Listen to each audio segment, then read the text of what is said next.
Terima kasih Anda masih bersama kami di Lapor Polisi. Pemirsa, saya akan membacakan laporan dari masyarakat yang masuk ke lapor polisi mengenai kasus kriminal yang terjadi. Laporan yang pertama dari @salimmuardi201x, lapor Pak Polisi, di Jalan Brigjen Zain Hamid, Medan, rawan terjadi perampokan begal. Korbannya kebanyakan driver ojol. Mohon dilakukan patrolinya, Pak. Kita ke informasi yang kedua, laporan yang kedua dari @anwaraja15. Lapor Pak Polisi, mohon ditertibkan oknum yang memaksa meminta uang mengatasnamakan organisasi warga di Jalan Kalangsari, Karawang, membuat resah warga, khususnya para pedagang. Dan laporan yang terakhir masuk dari @asan_66xo. Lapor Pak Polisi, mohon dilakukan patrolinya Pak di kawasan Jalan Tuku Umar, Bekasi, karena seringnya aksi jambret yang cukup membuat masyarakat resah. Dan pemirsa, itu dia tadi pemirsa laporan dari masyarakat mengenai kasus kriminal yang terjadi di sejumlah wilayah di Indonesia. Dan Anda juga bisa menyampaikan aspirasi, keluhan, laporan, dan apresiasi kepada pihak kepolisian di seluruh Nusantara dan menghubungi kami melalui alamat yang tertera di layar televisi Anda.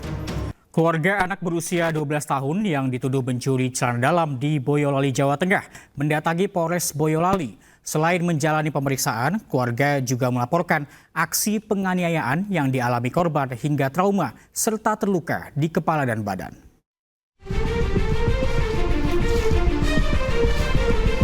Kasus penganiayaan terhadap anak berusia 12 tahun yang dituduh mencuri celana dalam di Boyolali, Jawa Tengah terus bergulir. Korban berinisial KM bersama didampingi kuasa hukum mendatangi Polres Boyolali. Kedatangan korban bersama orang tuanya tersebut untuk melaporkan tindak penganiayaan yang dilakukan oleh belasan warga di Desa Banyusri, Wonosegoro, Boyolali, Jawa Tengah pada 18 November lalu. Sebelumnya pihak keluarga hanya membuat aduan ke Polsek Wonosegoro atas kasus penganiayaan ini. Selain melaporkan kasus penganiayaan ini, korban bersama ayahnya juga diminta keterangan di Satreskrim Unit Perlindungan Perempuan dan Anak Polres Boyolali. Baik korban maupun orang tua sudah dimintai keterangan oleh Kanit dan juga penyidik dari PPA Pancar. Ini sudah selesai. Kita harap semoga segera ditetapkan untuk tersangka. Tutup sebenarnya belum ada.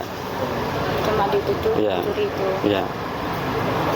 Pak, infonya dari... Ya pemirsa, informasi tadi adalah informasi mengenai seorang warga yang menyawer sebuah bus yang viral di media sosial. Dan pemirsa, kita ke informasi berikutnya. Dalam kurun waktu 5 minggu, Ditsiber Polda Bali mengungkap 10 kasus judi online yang melibatkan selebgram. Mereka bertugas mempromosikan situs judi online yang dikendalikan bandar dari luar negeri.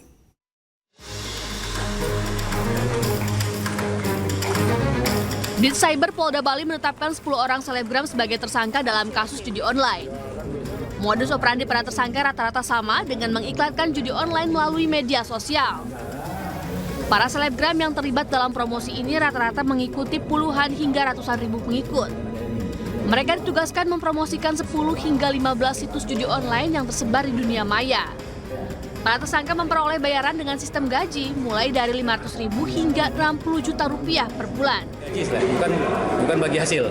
Mereka disampaikan di awal, ditawarkan di awal, ini loh, tolong sampaikan ini situs judi yang pertama kali. Pasti dia nanya, dia tahu situs apa kan gitu kan. Mereka sadar. Dan itu sadar tahu salah kan gitu. Karena tawaran cuman numpang aja istilahnya dia di akunnya dia kan, linknya itu. Mereka dapat uang, itu yang membuat mereka tergiur untuk ikut mempromosikan judi online tersebut. Para tersangka dijerat dengan pasal tentang perjudian dan UU ITE dengan pidana maksimal 10 tahun penjara. Dari Denpasar, Indira Ari, iNews melaporkan. Aksi perampokan bersenjata api terjadi di sebuah butik di kota Probolinggo. Selengkapnya akan hadir usai jeda, tetaplah di Lapor Polisi.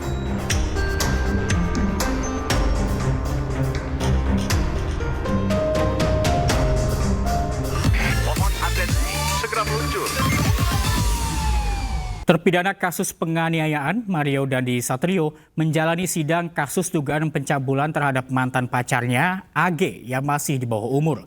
Sidang digelar di Pengadilan Negeri Jakarta Selatan.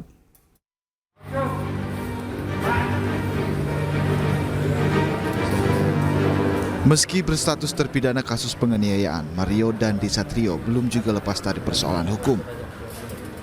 Pria 21 tahun ini kembali dihadapkan dengan dugaan kasus pencabulan terhadap anak di bawah umur yang tak lain adalah mantan pacarnya berinisial AG.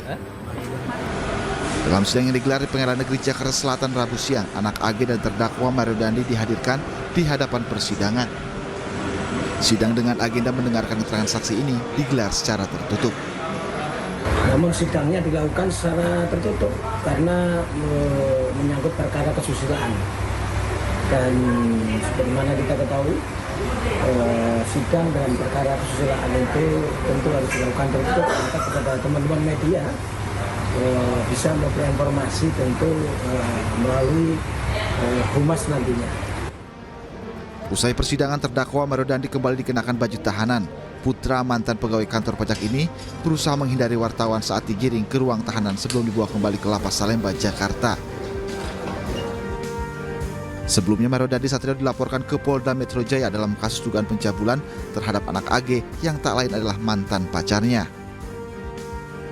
Dari Jakarta, Helmi Sajangbati, iNews melaporkan.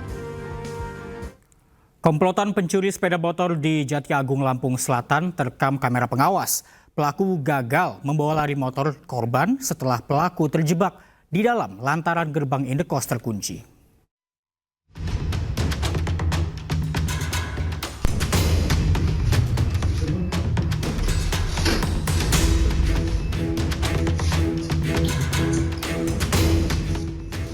Inilah rekaman kamera pengawas saat dua orang komplotan pelaku curanmor menyatroni kamar indekos di Desa Waihui, Kecamatan Jati Agung, Lampung Selatan, Lampung.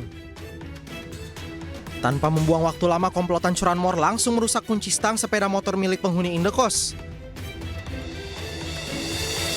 Namun saat akan keluar membawa kabur motor korban, komplotan curanmor ini justru tidak bisa melarikan diri karena pintu gerbang tertutup dan menggunakan kode pengaman. Usai 30 menit terjebak, pelaku akhirnya berhasil kabur dengan meminta pertolongan penghuni indekos lainnya untuk membuka kode pengaman dan kedua pelaku langsung melarikan diri.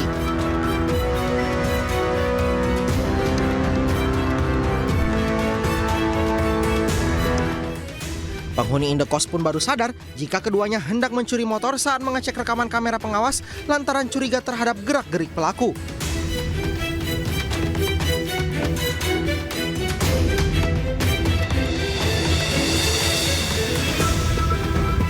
Pintu ini terbuka karena ada tamu. Jadi malingnya masuk berdua dengan motornya langsung masuk ke dalam.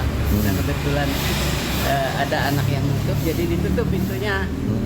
Jadi setelah mereka ngambil motor, pintu nggak bisa kebuka. Jadi terjebaklah mereka di dalam.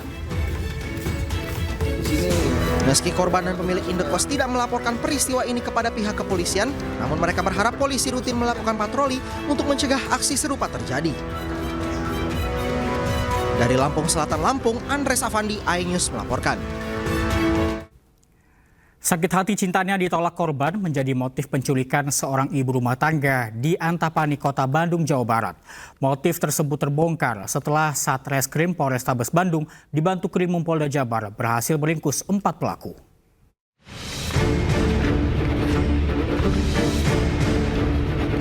Empat orang pelaku penculikan ibu rumah tangga di Jalan Sukanagara Asri, Antapani, Kota Bandung, Jawa Barat dihadirkan dalam konferensi pers Mapolrestabes Bandung. Keempat pelaku itu diantaranya Doni Agusta, Tatang Haryanto, dan Aris Supriyatna. Dalam penculikan tersebut merupakan mantan suami siri korban, yakni Doni Agusta, mengajak ketiga tersangka lainnya dengan memberikan imbalan Rp100.000. Sementara motif pelaku melakukan penculikan tersebut karena sakit hati lantaran cintanya ditolak dan korban memutuskan hubungan mereka yang sudah terjalin sejak 2014. Di mana antara korban dan pelaku ini pernah terjalin ada hubungan dekat. Prosesnya dimulai dari 2014 ketika si korban ini proses perceraian dengan si suami. kenal dengan atas inisial B sebagai pelaku, kemudian berjalanlah hubungan ini. Pada perjalanannya, si korban minta putus atau tidak melanjutkan hubungan, sehingga si pelaku dengan inisial D ini sakit hati. Itu rekan-rekan untuk motif sakit hati dan cemburu. Sebelumnya seorang ibu rumah tangga diculik di depan rumahnya pada Minggu 8 Desember lalu. Korban yang kala itu akan memasuki rumahnya tidak berani melawan saat dipaksa naik ke mobil pelaku. Karena ditodong senjata api, kejadian ini terekam CCTV rumah tetangga korban.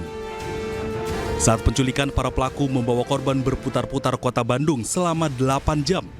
Hingga akhirnya pelaku menurunkan korban di wilayah Pasir Impun, kemudian menyuruh tukang ojek untuk mengantarkan korban pulang. Para pelaku berhasil ditangkap kepolisian pada Selasa 10 Desember lalu. Mereka ditangkap di kediamannya masing-masing. Dari Bandung, Jawa Barat, Juhpita Meilana, iNews melaporkan.